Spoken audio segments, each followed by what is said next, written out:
त्यौहार पे बात करेंगे, इसकी खूबसूरती, कल्चर, हमने रंगों, हर चीज़ पे इस पे हमने इसको डिस्कस किया।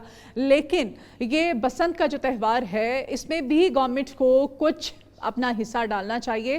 त्यौहार तो हमें दे दिया, सेलिब्रेशन का मौका भी दे दिया, लेकिन ये जो गुड्डी है, एक गुड्डी जो इस वक्त 400 से 500 रुपए में मिल रही है, ये जो गरीबों का त्यौहार था, इसको अब अमीरों का, सेठ लोगों का त्यौहार क्यों बना दिया गया है हुकूमत की तरफ से? गरीब बेचारे क्या वाकई बसंत मना सकेंगे? और इस वक्त गुड्डी और डोरों के रेट्स क्या हैं? किस तरह से ये जो अवामी एक इवेंट था, इसको अब अमीर लोगों का इवेंट बना दिया गया है या बनाया जा रहा है?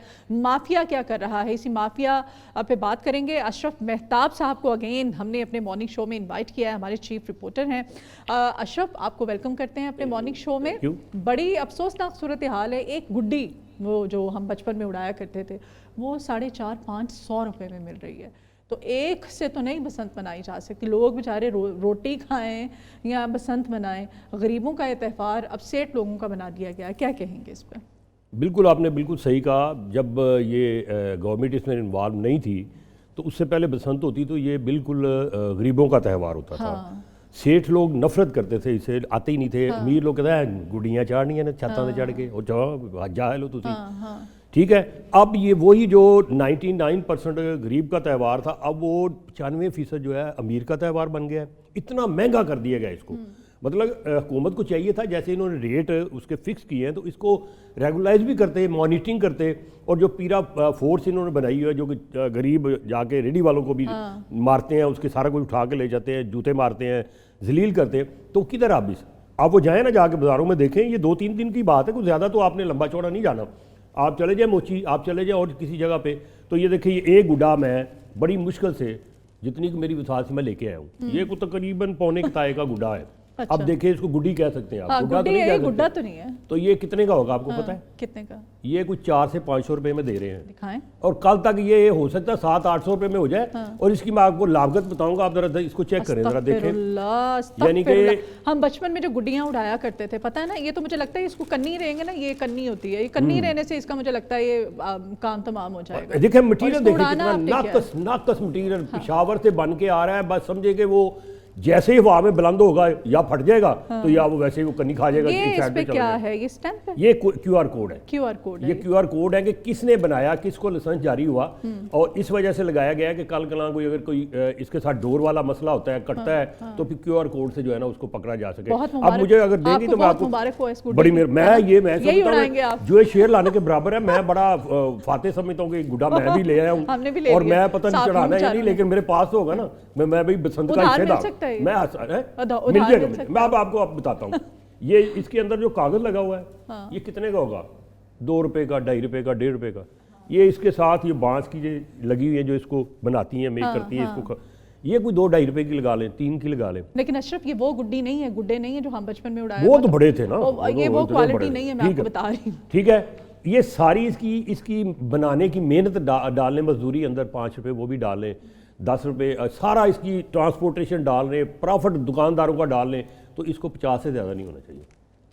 50 तो ये 50 रुपये का जो इस वक्त प्रॉफिट डाल के, ट्रांसपोर्ट डाल के, सारे खर्चे डाल के ये गुड्डा जो है, ये इस वक्त 400 का, 500 का, 350 का, हर जगह रेट है, अलग अलग है। और ब्लैक में फिर बेचा जा रहा है। और इससे बड़ा जो है, यानी ये पौने ताए का, एक ताए का, और इसके बाद 1.5 ताए का जो होगा, वो आप अंदाज़ा लगाएं। आपको मैं बताऊं, एक तंग है, उसके ऊपर सिर्फ यहाँ पे थोड़ा सा डिज़ाइन बना हुआ है, और 5 गिठा पतंग कहते हैं उसे, यानी वो उसकी ज़ुबान में।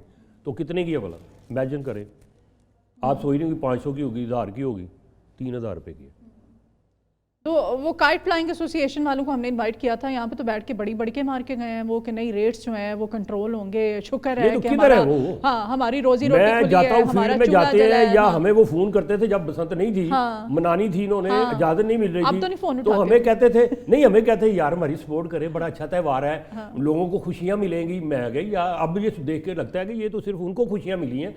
अब ये लाइसेंस जो जारी किए हैं, ये भी उन्हीं के लोगों को जारी किए गए हैं, जिनको उन्होंने रिकमेंड किया, जो उनके मेंबर हैं या जो भी, उनको ये लाइसेंस जारी किया। लिमिटेड कंपटीशन ही नहीं है, लिमिटेड किए गए हैं। QR कोड हर गुड्डी पे होगा। हाँ, इसी तरह से ये लगा होगा, ये QR कोड आपकी हर गुड्डी के ऊपर लगा होगा। लेकिन ये 2 नंबरी हो जाएगी। ये इस तरह का क्या है, कोई भी इसको मैं फोटोकॉपी करूंगा या कैसे भी किसी और जगह पे लगा लूंगा। जो 2 नंबर बन रही हैं, मतलब पेशावर का से बन के आ रही है, पेशावर को तो ज़्यादा नहीं मिली, हाँ, केपीके को, मुल्तान को मिली है, फैसलाबाद को मिली है, शेखुपुरा और कसूर को, कि यहाँ पे लाहौर में जो गुडियाँ हैं उनकी जो तलब है, ये लोगों को जो चाहिए वो कम है, बहुत कम बनी है, को कम टाइम मिला है, लिहाजा आप वहाँ से ला सकते हैं, वहाँ उड़ाने की इजाज़त नहीं है, लेकिन वहाँ से आप ट्रांसपोर्ट करके गुडियाँ या ला के और उन लोगों को भेज सकते हैं जो लाइसेंस याफ्ता है। अब जाके देखें कई बगैर लाइसेंस के महल्ले गली में उधर उधर भी वो भी बेच रहे हैं। तो कानून, और जैसे हमें कहा जाता है जी आप SOPs की हिफाजत उसके साथ मनाए बसंत, उसको मद्देनजर रखें, तो हुकूमत को अब ये भी तो चाहिए ना कि इसको भी मद्देनजर रखना, छोड़े ना जरा पैरा फोर्स इनके ऊपर। अच्छा, लाइसेंस किन को जारी किए गए हैं गुडियां और डोर बनाने वाले, किस ये जो एसोसिएशन बैठी थी इंतजामिया के साथ, उन्होंने वही खुद नाम दिए थे, और उन नाम वालों को जो है लाइसेंस जारी है, वो भी उनके अपने बंदे हैं। यानी कि इसको एक त्यौहार नहीं रहने दिया, कमाई का जरिया बना दिया गया। त्यौहार होता है कि जिसमें छोटे बड़े गरीब अमीर मिल के जो है उसमें पार्टिसिपेट करें। तो मुझे ये बताएं कि गरीब आदमी जिसकी 2000 दिहाड़ी है, वो ये कितने गुड्डे खरीद के, वो नहीं, आपको मैंने बताया नहीं है, पिन्ना जो डोर का है जिससे आप 2-4 पेचे करें तो खत्म हो जाता है, वो कितने का है? वो 6000 रुपया उसका रेट था, अब वो 12 से 14,000 रुपये में मिल रहा है। Really? हाँ जी, होटलों का मसला देखें, बड़े खुश हैं बेचारे, चांदी हुई है होटल वालों की, छोटे छोटे नहीं मिल रही है उनकी 3-3 गुना ज्यादा रेट कर दी उन्होंने।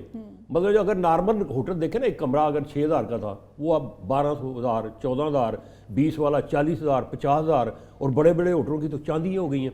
तो ये इसको एक त्यौहार के तौर पे रखें। हुकूमत का बड़ा अच्छा इनिशिएटिव है, मैं समझता हूँ मरीम नवाज शरीफ साहब ने बड़ा अच्छा कदम लिया है कि लाहौरियों के चेहरे पे बसंत के वाले से 25 साल बाद खुशी आई है। अब इस तरफ भी तवज्जो दें कि ये जो लूटमार कर रहे हैं, जो माफिया बन गया है शराफिया से, इनको तो पकड़ें, इनको उस सतह पे लाएं, रेट वहां पे लाएं, ताकि आम आदमी, मिडिल मैन जो है, मिडिल क्लास का गरीब आदमी, वो भी इस बसंत में पार्टिसिपेट कर सके। हुकूमत की तरफ से भी सिर्फ ऐलानात ही किए गए, जैसे वो कहा गया था मोटर बाइक पे 3 दिन के लिए पाबंदी लगाई गई थी, तो जी फ्री ट्रांसपोर्टेशन होगी, कोई सिरे से इस पे काम नहीं हो रहा है। मेरा नहीं ख्याल कि कोई फ्री ट्रांसपोर्टेशन होगी, मखसूस रूट होंगे ना, मखसूस अंदरून लाहौर को जाने वाले, तो वो इतने रूट है ही नहीं, क्या हालात होंगे। और फिर कई जगहों पे पाबंदी लगा दी गई है, और लगनी भी चाहिए। जो एयरपोर्ट के इर्द गिर्द के इलाके थे, वहाँ पे वो जो है ना आपकी बसंत नहीं मना सकते।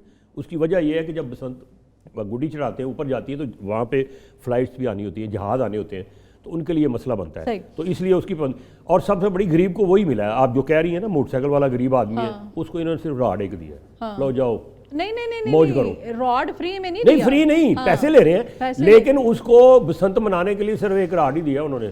जाओ भी ये लगा लो, घूमते फिरो। वो चढ़ा नहीं सकता इतनी महंगी गुड्डी डोर नहीं लेके, यानी बसंत नहीं मना सकता। और रॉड का भी कोई फायदा नहीं है, जो मेरा अपना ख्याल है, अपनी है वो रॉड जो नहीं लगवा रहे हैं, गुस्से में कुछ लोग होते हैं ना, तो वो नहीं, उनका 5-5 हज़ार में चालान हो रहा है। नहीं, मुकदमा हो गया कल पहला मुकदमा हुआ है। अब जो उन्होंने कहा जी रॉड नहीं लगाएगा, उस पर चलान नहीं तो लहदा होगा ना, वो तो देना ही पड़ेगा।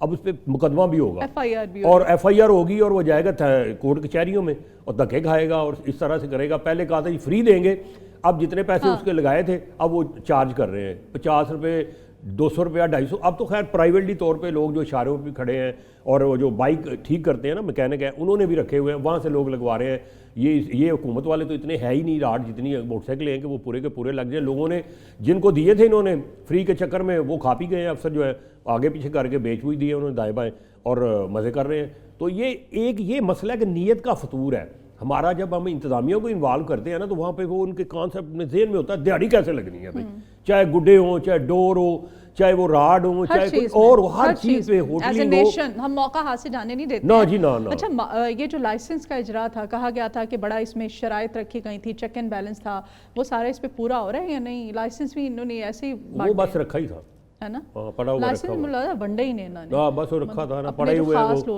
उस पे अमल हो रहा है। वो आप गए मेरे साथ, आप जाए ना अंदरून जरा चक्कर लगाए, आपको पता चलेगा क्या हाल है और किस तरह से लोगों को ट्रीट कर रहे हैं। और वो पास नहीं भटकने दे रहे, ये कागज ठीक नहीं है, ये सारी चीजें ठीक नहीं है, गुड्डी बैलेंस नहीं है, पतंग बैलेंस नहीं है। ये गुड्डी तो नहीं, तो उसके बावजूद इतनी महंगी, तो लोग बेचारे ले जा रहे हैं, चलो यार 25 साल बाद लेकिन वो जो अमीर है, मतलब 11 करोड़ रुपए की छत, मैं तो सुन के परेशान, मैं सोशल मीडिया पर सुना है कि 11 करोड़ रुपए 3 दिन के लिए छत जो है वो उसका किराया लिया गया, करोड़ रुपया किराया, 10 लाख रुपया, 50 लाख रुपया। समझ से बालत आ रहा है कि ये त्यौहार, ये बसंत है कि या ये कोई माफिया का त्यौहार आ गया। इस सतह पे जब हुकूमत ने इसको कहा था मॉनिटर करेंगे, छतों को लाइसेंस देंगे, जाके चेक करेंगे, तो फिर ये रेट कहाँ से आ गए भी इतने इतने। अच्छा। अब वहाँ पे जो और बात है, हाँ। पैकेजेस वहाँ पे नॉस हुए हैं, यानी छतों पे जिन्होंने ली हुई हैं उन्होंने पैकेज बना लिए हैं कि और 2-2 घंटे के लिए 2-2 घंटे, हाँ, 3-3 2 घंटे, घंटे का 4 पैकेज घंटे आपको आपने मिल रहा है। बसंत देखनी है, खाना खाना है, 2 उसके घंटे पैसे बाद लगे आपकी बारी खत्म। आपने बसंत देखनी है वैसे सामने बैठ के, उसके पैसे लगे हैं, खाना खाना है वो बीच में ऐड हो जाएगा, और अगर आप वहाँ पे और आपने गुड्डी भी उड़ानी है, गुड्डी उड़ानी है तो उसके चार्जेस लगे हैं। यानी कि ये आलम हो गया ये हमारी बसंत का। मुझे ये बताएं कि ये आम आदमी का त्यौहार रहा है ये त्यौहार, ये तो बस अच्छा ये पैकेजेस वाला तो बड़े बड़े होटल्स में नाम नहीं, हम ज़ाहिर है हम यहाँ पे नहीं, वो लेंगे या नाम तो ले हम ले नहीं सकते सकते हैं, ना। लेकिन उन्होंने ये पैकेजेस बाकायदा अनाउंस किया उन्होंने अपनी छतें जो है 2 ना घंटे का ऊपर टाइम है, आपने पैसे देने और आपने 2 घंटे उन्होंने enjoy। अनाउंस कर दिया कि जो आएगा इतने इतने पैसे उसे लेंगे। अच्छा वो केमिकल शीशा मांझा वो डोरें जो हैं वो उस पे है कोई अभी control तक वैसे नजर तो नहीं आई, लेकिन होंगी जरूर। जब ये जिस दिन बसंत शुरू होगी ना, आपको उस दिन पता चलेगा ये कहाँ कहाँ से निकली, मांझे वाली डोर और खास तौर से केमिकल वाली डोर, तंदी, और उसके बाद जो तार है आगे, जैसे मैंने पहले भी आपके प्रोग्राम में बताया था, खतरनाक तरीन जो है ना वो तार है जो डोर के आगे जाके ना गुड्डे के साथ बांधते हैं, वो गुड़ियाँ जो है ना उसके साथ लपेट के चमेट के वापस लानी होती हैं उन्होंने, और वो फिर उसका नुकसान बहुत ज़्यादा होता है कि वो जिस भी सप्लाई लाइन, जो बिजली की सप्लाई लाइन तारें हैं उन पे पड़ती है, तो फिर ये होता है कि ट्रांसफार्मर भी उड़ते हैं, ग्रिड स्टेशन को भी असर होता है, और पूरे इलाके को बिजली भी चली जाती है, और उसके बाद फिर वावेला होता है जी लेस्को ने वेखे जी की किया है, फलाने ने की किया। भाई आप भी तो एक शहरी होने के नाते अपना अच्छे शहरी होने का सबूत दें कि ये जो जितने SOP है उस पर तो अमल करें। आप इसको त्यौहार के तौर पे लें, आप इसको वो हुल्लड़बाजी, हंगामा आराई, मार कुटाई, इस तरह की चीज़ों पे ना लें, फायरिंग और ये। अच्छा ढोल वाले भी नहीं मिल रहे हैं, ढोल वालों की चांदी, मैं तो कह रहा हूँ बसंत में तो हर केक की चांदी हुई है कि वो लाजमी बात है, अगर वो उन्होंने रात को किसी दोस्त का इवेंट था तो होगा। पता चला है कि ढोल वाला नहीं मिल रहा है, वो बुकिंग हो गई ना, उनकी बुकिंग हुई उनकी ऑलरेडी बुकिंग मजे कर रहे हो। ईद पे वो बड़ी ईद पे कसाई बुक हो जाते हैं, इसी तरह से ये बसंत पे अब ढोल वाले जो है वो बुक हो चुके हुए हैं, और वो टाइम ही नहीं दे रहे हैं। उनको जब भी कॉल करो या उनको अप्रोच करो तो वो कहते हैं हमारी तो फलान जगह पे बुकिंग है, तो हम तो नहीं, तो आप अगले दिन की आप बुकिंग दें। यानी शादी ब्याह जो इन दिनों में हो रहे हैं ना, उनके लिए ढोल अवेलेबल नहीं है। हाँ, तो ये हालात हैं। हमने इस बसंत जैसे त्यौहार को, जो कि अवामी त्यौहार था, गरीबों का त्यौहार था, इसको हमने हुकूमत को इस पे स्टांस लेना चाहिए, चेक करना चाहिए। अमीर के पास अपनी सैरो तफरी के और खुशी के और बहुत से मौके हैं, पैसे उसके पास, गरीब के पास यही था। बहुत शुक्रिया अशरफ मेहताब साहब आपके आने के लिए। आज के इस मॉर्निंग शो से इजाजत दीजिए।